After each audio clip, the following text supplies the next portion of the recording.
eu vou desmistificar the saying that, oh, if you ask God for patience, or if you ask God for endurance, or if you ask God for love, He will give you something that's opposite, in order for me to feel that. If it's mistificar that with one saying, let's say, you want to be pain proof, right? You want to feel no pain. You want to be strong. You want to withstand. So they say, well, go through so many battles and you'll be able to withstand pain. Go through so many,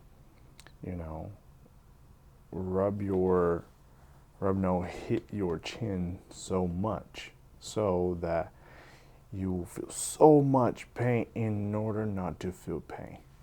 But there's something deep, which I don't think that's how God works. I think that's how a fallen world works, as if I have in a fallen world, and there's no rules until I start breaking them, all of them. And then you create these rules in place, and now I'm bound to it, to follow it. So yeah, I want to hurt myself so I can withstand, whatever I have to withstand. But with God, it's different.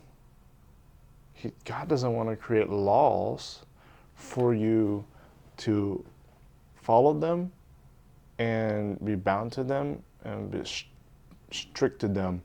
He just don't want you to disobey and do these wrong things in the first place. That's why he says the killing of this slaughter is not pleasing me, because obedience of not doing something. So it's not I want to be strong. It's not the act of I want to harm myself in order to create endurance, then I'm strong. No, he said, don't even start. Because if you start, yes, you're going to have these rules, you're going to have to abide by them, you're going to have to follow them, you're going to have to get strong, you're going to have to get beaten up in order to fulfill it. Just don't. And so my example was, okay, I want to endure to pain. I want to endure, So harm yourself. Just put something that causes you pain, and just carry that on. And see how much you can handle. And then how much more can you handle? How much more can you handle? How much more can you handle pain?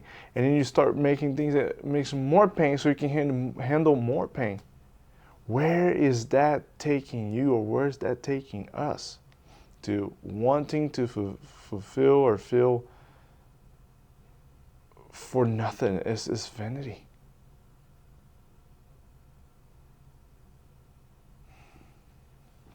And that's a saying that, and it should be demystified, is if you want something, you go after it. Maybe if you don't want anything, maybe you shouldn't go after anything. Because in the fallen world, all you have is pain. All you got is pain. And it's already painful enough to live through it without any issues. Now imagine adding more problems, adding more issues, adding more vertices of pain. What's the point? For what? In fact, yes, we weren't made to live in this sinful world. But here we are, living in it. And that's why it's so painful.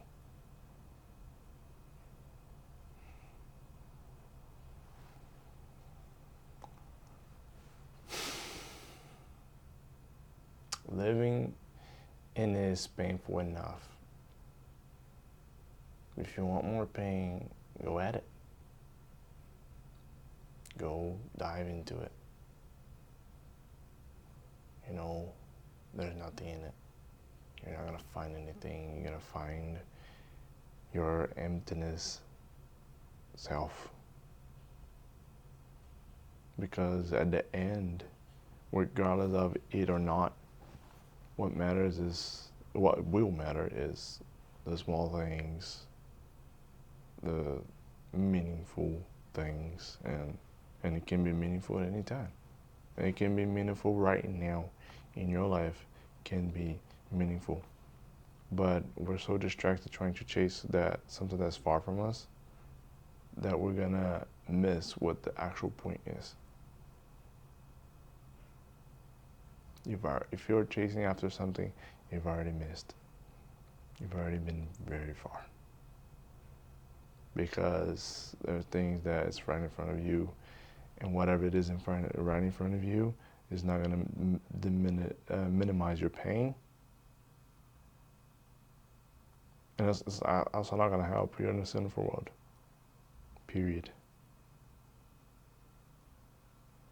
Chasing after the world or chasing after the things is chasing after the wind. And somebody already wrote that thousands of years ago.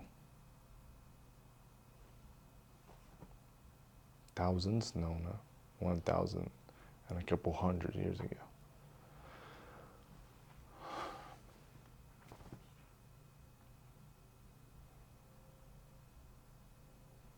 That's demystified the wanting or the need to go after and chase something.